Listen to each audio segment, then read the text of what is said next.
De volta ao programa O Mundo da Criança de hoje. É sempre muito bom contar com a sua audiência e a sua participação.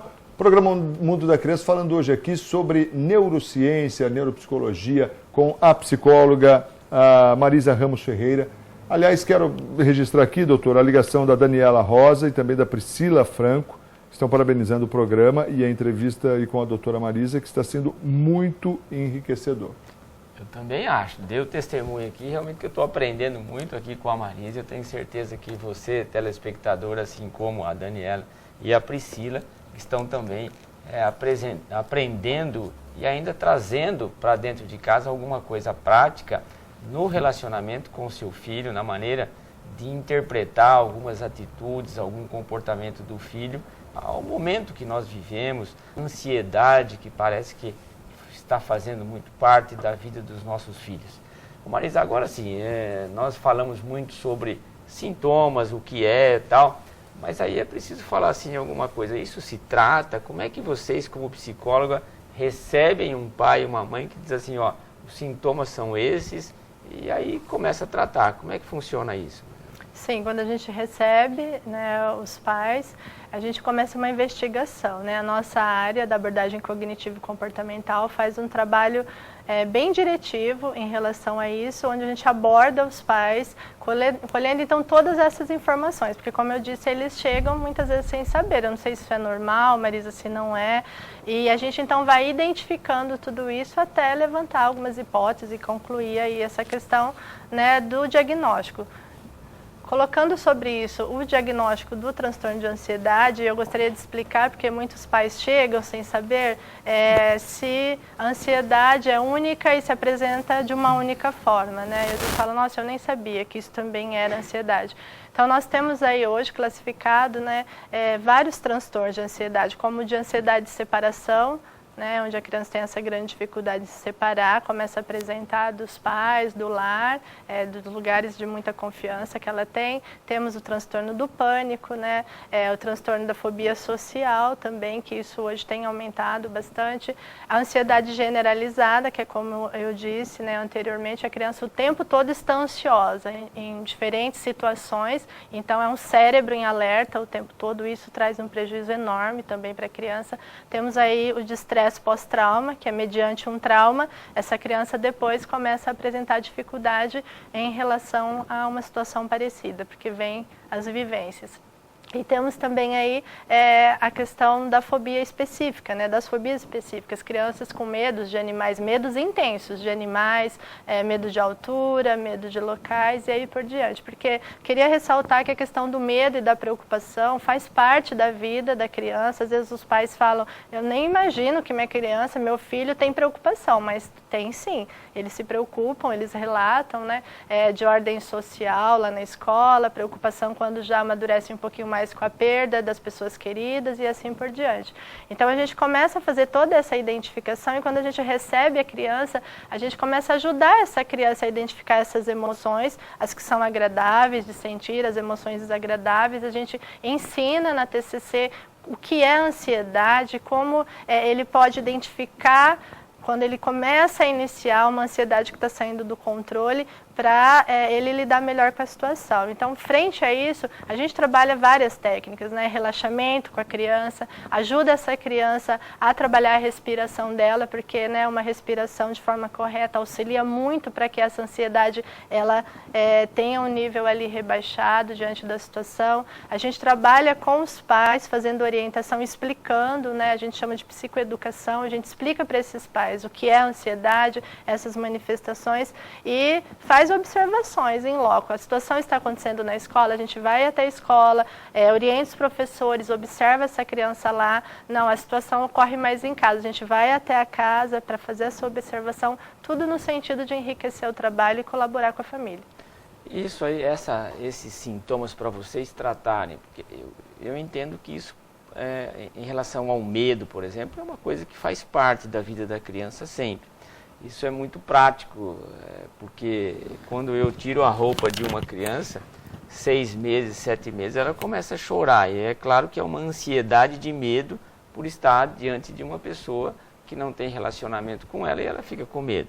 Agora, a idade que você acha assim, olha, a partir de tal idade, quando você percebe que essa ansiedade está um pouquinho a mais, você deve me procurar ou deve procurar uma ajuda.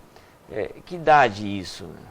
Sim, nós vemos hoje já na idade pré-escolar, porque o que é importante, né? Eu oriento até os pais que, de uma forma, seja na internet, seja em livros, procurem conhecer, né, um pouquinho de desenvolvimento. Né? Bom, meu filho ele tem uma determinada idade, o que eu devo esperar? Né? Até para aqueles que ainda não chegaram num consultório, porque a gente em consultório procura fazer tudo isso, a gente dá essa referência para os pais. E partindo disso, em cada fase a gente avalia isso está dentro do normal ou não. Então uma criança, por exemplo, que a gente checa uma ansiedade de separação, assim que ela começa a ir para uma escolinha, a gente já começa a perceber o que ainda está normal para um momento adaptativo e o que já está muito intenso. Por exemplo, uma criança que lá para os seus 5, 6 anos de idade já deveria estar mais habituada a ir para a escola, a lidar com essas situações, ainda permanece com muita ansiedade dessa ida para a escola. Uma criança que não dorme sozinho no quarto, já tem 8, 9 anos de idade, está chegando 10 anos, ela continua indo para a cama dos pais todas as noites, com muito medo, falando ainda sobre fantasmas, sobre, né, personagens assim. Então precisa começar a identificar a duração disso para ver se é necessário uma ajuda. Então é o desenvolvimento, doutor, que dá para a gente o parâmetro do que é esperado e o que já passou de uma normalidade. Sair um pouquinho da criança, porque isso que você está falando, me parece que encaixa assim em uma preocupação quando cresce, quer dizer, chegou na adolescência, aquele adolescente que não é adulto, não é criança, isso gera nele uma insegurança de comportamento, algumas vezes querendo provar isso ou fugindo disso, essa ansiedade, até assim, o que eu vou ser na vida? Né? Eu estou lá no 2º, 3º colegial, e aí, como é que a gente aborda isso para o adolescente? Sim, o adolescente vivencia um momento mesmo de estar entre e fora de, né? Fora da infância, entre vida adulta e infância, ainda não está na idade adulta. É um momento muito bonito, de muitas transformações, mas em poucos anos ela tem que realmente lidar com muitas coisas.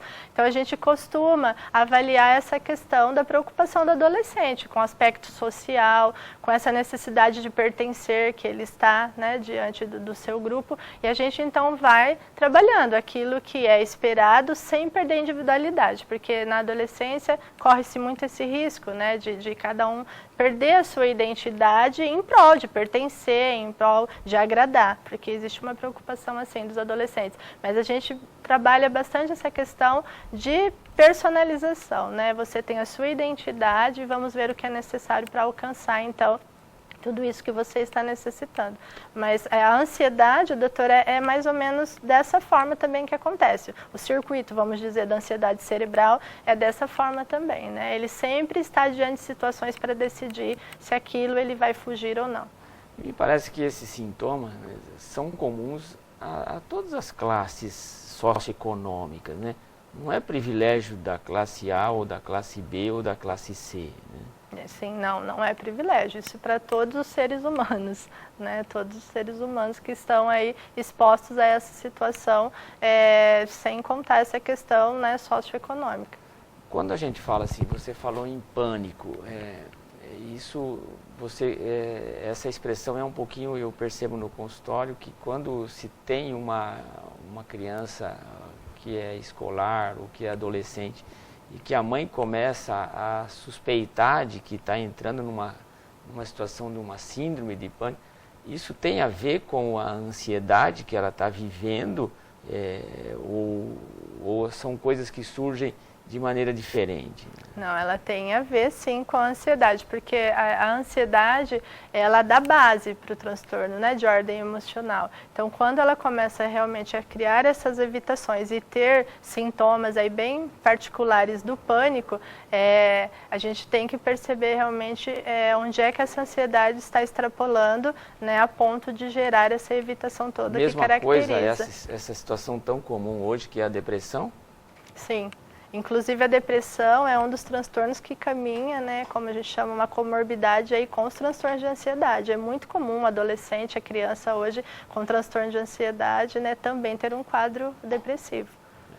Então são situações emocionais, né, Marcos, que acabam vivendo, convivendo ou surgindo junto na vida de uma criança que se cresce, que tem o seu cérebro amadurecendo e acaba sendo para nós, enquanto família, uma preocupação, né, Maria? Sim, sim. Por isso que é muito importante, né, que os pais conheçam realmente o seu ritmo de vida, conheçam o que eles querem para esse filho, porque eu sempre digo, né, a felicidade tem que ser o objetivo em relação a tudo isso. E eu sei que nós estamos chegando no final do programa, eu queria que você mencionasse, porque eu achei muito interessante um tipo de trabalho da clínica que vocês pertencem, do Instituto Cognitivo Comportamental, que parece que você dirige, que é uma orientação em grupo. Eu queria que você explicasse isso para a gente, como é que você trabalha em relação a esse tipo de problema.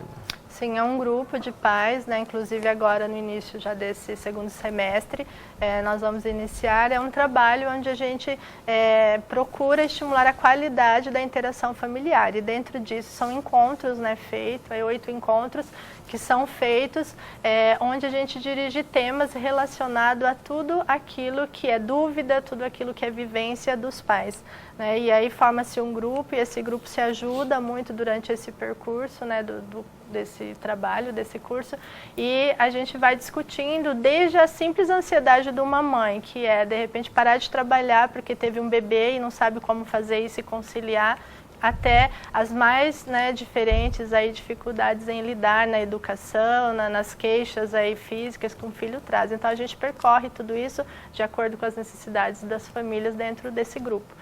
É muito bacana. Então aí, se tiver interesse... como é que faz? O grupo entra em contato lá com o Instituto, é isso? Isso, entra em contato, né, conforme que já foi colocado aí embaixo na telinha, no nosso Instituto. Agora nós vamos lançar, já para esse início do segundo semestre, então, uma ficha de demonstração de interesse, onde você vai poder preencher as tuas necessidades lá, e nós vamos organizar os horários e daí formatar esse grupo. Tem data para começar o próximo grupo? Então, ele começa agora já no início de setembro. Setembro. Né? Então, as pessoas já têm se inscrito, né, e ligado, e lá as secretárias vão poder passar todas as informações assim, mais particulares disso. Então tá aí, você tem um mês agora de agosto, ó, rapidinho, para fazer a sua inscrição, entrar lá em contato, né, participar desse grupo que é muito interessante. É isso aí, vamos doutor. Lá? Vamos que vamos. Marisa, muito obrigado pela tua presença, foi brilhante a tua explanação e aprendi muito. Muito obrigado.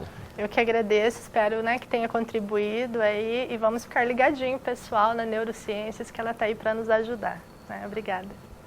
Legal, e a gente finaliza o programa Mundo da Criança de hoje, lembrando que nós estaremos de volta na semana que vem. Ô, Marco, temos que avisar isso. Então, né? mas espera, mas agora vamos entender, peraí. Já sabe, é ao vivo ou é gravado? É ao vivo, é ao próxima vivo. Sexta-feira. Então mudamos.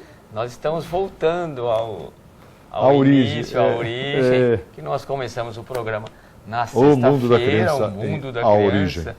Né? A origem. Agora nós vamos, a partir das 20 horas, estar fazendo o programa ao vivo na sexta-feira, a partir do dia 7. 7, é isso? Dia 7 de agosto, por orientação da nossa diretoria, voltamos às sextas-feiras, às 20 horas. Que legal, né? Aqui assim, eles pegam pelo Ibope a audiência, quando tá ruim, eles colocam a gente, que a gente te decola. Melhora. A gente dá um up aí, é nóis, deixa com a gente. Você, telespectador, que acompanhou com a gente o programa Mundo da Criança, falando sobre neurociência, muito obrigado pela tua participação. Que você tenha um final de semana muito feliz junto à família, mas lembre-se, continue a ensinar o menino no caminho que deve andar. E até quando envelhecer, com certeza não se esquecerá dele. Um grande abraço a todos. Ótima semana a todos nós e até sexta, então, ao vivo às 8 da noite. Até lá.